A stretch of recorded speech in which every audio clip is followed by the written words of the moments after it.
प्रेमी भक्तजनों, कई बार मन में शंका होती है और यह प्रश्न उठता है कि शिव पूजा में क्या चढ़ाएं और क्या न चढ़ाएं।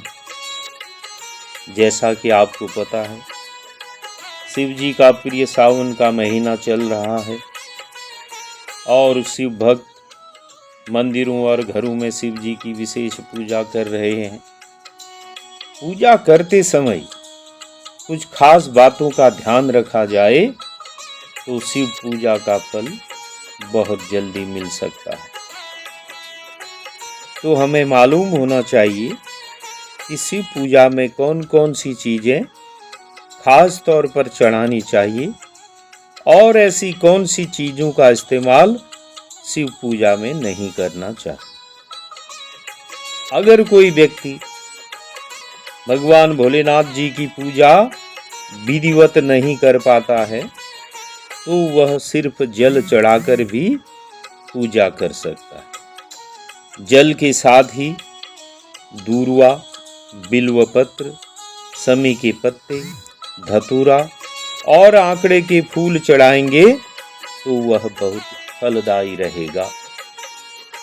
शिव जी का जल से अभिषेक करने का महत्व बहुत अधिक है।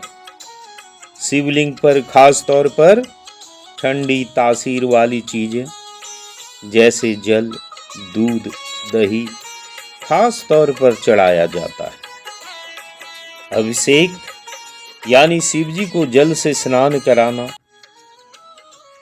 शिव जी को रुद्र भी कहते हैं, इसीलिए जलाभिषेक को रुद्राभिषेक भी कहा जाता है। लेकिन भगवान भोलेनाथ पर जल कैसे चढ़ाएं? सोने, चांदी या तांबे के लोटे से शिवलिंग पर जल चढ़ाना अति उत्तम होता है। स्टील, एल्यूमिनियम या लोहे के बर्तन अथवा लोटे से शिवलिंग पर कभी भी जल न चढ़ाएं। अतः हमें इन वस्तुओं से जल चढ़ाने से बचना चाहिए।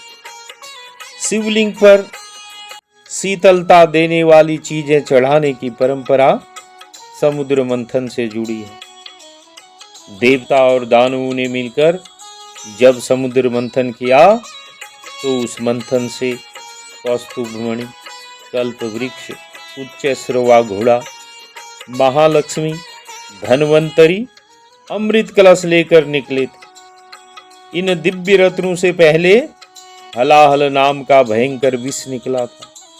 सृष्टि की रक्षा के लिए हलाहल विष शिव जी ने पी लिया था, लेकिन उन्होंने उस विष को अपने गले से नीचे नहीं जाने दिया। विष की वजह से शिव जी का गला नीला हो गया और उनका एक नाम नीलकंठ पड़ गया।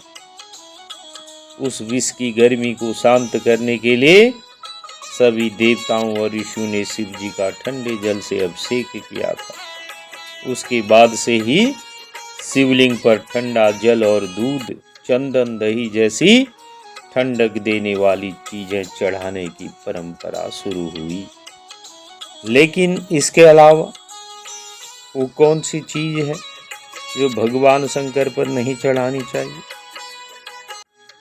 तुलसी का पत्ता और हल्दी भगवान शंकर को चढ़ाने से बचना चाहिए।